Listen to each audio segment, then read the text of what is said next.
മലയാളത്തിനും മലയാള സിനിമയ്ക്കും അഭിമാനവും അഹങ്കാരവുമാണ് എന്നും മോഹൻലാൽ എന്ന നടൻ.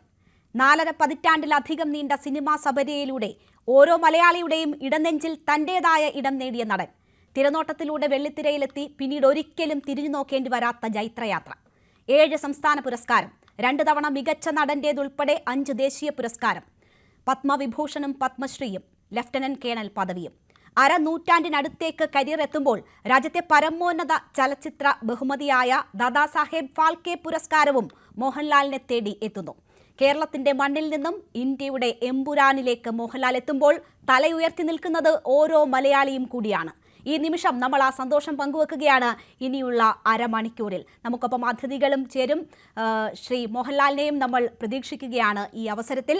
എന്തായാലും വലിയ നേട്ടമാണ് മോഹൻലാലിലൂടെ മലയാളത്തിലേക്ക് വീണ്ടും എത്തുന്നത്. അടൂർ ഗോപാലകൃഷ്ണനാണ് നേരത്തെ ഇതിന് മുൻപ് ദാദാസാഹിബ് ഫാൽക്കെ പുരസ്കാരം കേരളത്തിലേക്ക് കൊണ്ടുവന്നത്. ഇപ്പോൾ നമുക്കൊപ്പം ഹരികൃഷ്ണൻ ചേരുകയാണ്. ഹരി, മലയാളികൾക്ക് എന്നും അഭിമാനമാണ് മോഹൻലാൽ. ഇപ്പോൾ മോഹൻലാലിലൂടെ മറ്റൊരു വലിയ പുരസ്കാരം, ചലച്ചിത്ര മേഖലയിലെ പരമോന്നത പുരസ്കാരം കൂടി മലയാള സിനിമയ്ക്ക് ലഭിക്കുന്നു, മലയാളത്തിന് ലഭിക്കുന്നു.